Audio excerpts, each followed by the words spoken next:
Hello बच्चों, let's read the following question में हमें डायरेक्शंस दिए हैं जिसमें बोला है कि क्वेश्चन में क्या है, टू स्टेटमेंट्स हैं। एक स्टेटमेंट में असर्शन है, दूसरा स्टेटमेंट क्या है, रीजन है। तो हमें क्या है और फोर अल्टरनेटिव चॉइसेस दिए गए हैं जिनमें से एक क्वेश्चन का करेक्ट आंसर है, only one of which is the correct answer. हमें क्या करना है, सिलेक्ट करना है one of the codes A to B C और डी। ए को सिलेक्ट करना है if assertion is correct, reason is correct and reason क्या है, करेक्ट एक्सप्लेनेशन है असर्शन के लिए। B. If assertion is correct and reason is not a correct explanation for assertion. C. If assertion is correct and reason is incorrect. D. If assertion is incorrect and reason is correct. Assertion में क्या बोला है? A point charge is brought in an electric field. एक point charge को हम एक electric field में लेके आ रहे हैं. The point at a nearby point पे जो field होगा will increase or decrease depending on the nature of charge. वो nature of charge पे depend करते हुए increase और decrease करेगा. इसमें क्या बोला है, electric field is independent of the nature of charge.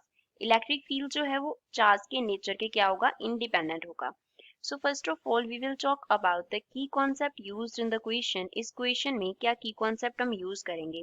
Question पे एक तो हम अप्लाई करेंगे सुपरपोजिशन प्रिंसिपल। सुपरपोजिशन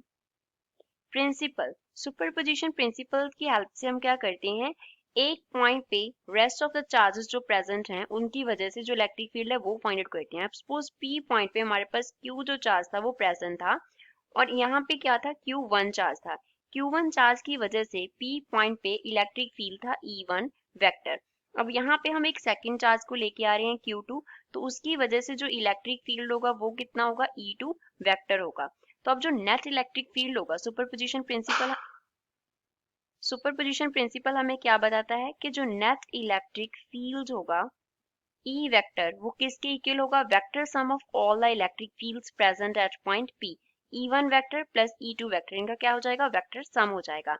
अब जो E1 E2 है वो क्या है, एक दूसरे के इंडिपेंडेंट होते हैं।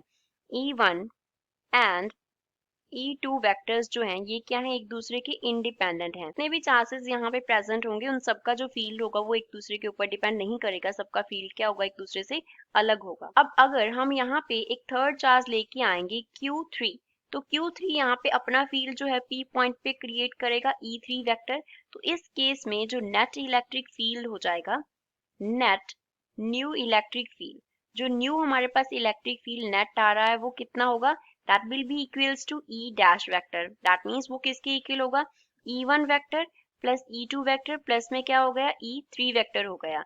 तो जहां यहाँ से हम क्या लिख सकते हैं, that E dash वेक्टर जो है वो किसके इक्वल है, E1 vector plus E2 vector क्या है, E वेक्टर है।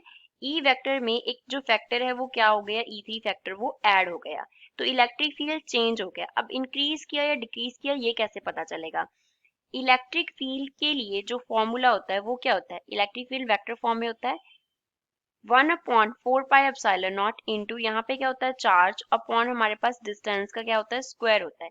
तो अब डिस्टेंस का स्क्वायर है, दैट मीन्स इलेक्ट्रिक फील्ड किसके ऊपर डिपेंड करता है, इलेक्ट्रिक फील्ड डिपेंड अपॉन किसके ऊपर डिपेंड करता है, एक तो डिस्टेंस के ऊपर डिपेंड करता है कि कितने डिस्टेंस से जो है वो हम फील्ड देख रहे हैं, जो चार्ज है वो कितने डिस्टेंस पे प्रेजेंट है।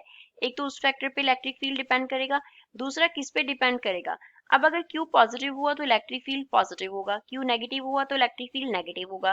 दैट मीन्स दूसरा वो किस पे डिपेंड कर रहा है, नेचर ऑफ चार्ज पे डिपेंड करता है कि चार्ज क्या है, पॉजिटिव है और नेगेटिव है। अब सपोज हमारे पास Q3 जो है वो क्या है, पॉजिटिव है।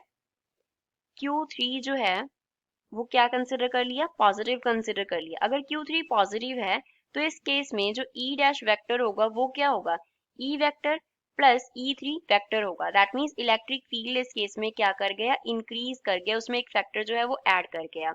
अगर Q3 हमारे पास क्या होगा, नेगेटिव होगा, तो इस केस में इलेक्ट्रिक फील्ड क्या आएगा, नेगेटिव। तो हम E डैश को कैसे लिखेंगे, it will be equals to E vector minus E3 vector minus E3 vector हो जाएगा। तो इस केस में जो इलेक्ट्रिक फील्ड है वो क्या कर गया, डिक्रीज कर गया।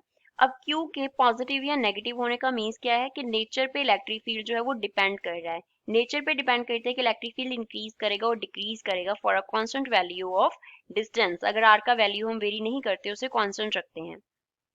तो इस सेशन में यही बोला था कि अगर पॉइंट चार्ज को हम इलेक्ट्रिक फील्ड में पहले से ऑलरेडी वहां पे इलेक्ट्रिक फील्ड प्रेजेंट था वहां पे हम पॉइंट चार्ज को लेके आए, तो नियर बाय पॉइंट पे जो इलेक्ट्रिक फील्ड था वो इंक्रीज करेगा और डिक्रीज करेगा। ये किस पे डिपेंड करता है? नेचर ऑफ चार्ज पे डिपेंड करता है। लेकिन इसके रीजन में बोला कि इलेक्ट्रिक फील्ड नेचर पे डिपेंड नहीं करता, वो इंडिपेंडेंट होता है, तो नेचर क्या हो गया? Incorrect. That means given option में से सी इस क्वेश्चन का करेक्ट आंसर है। That assertion is correct but reason is incorrect. I hope you understood well. Thanks.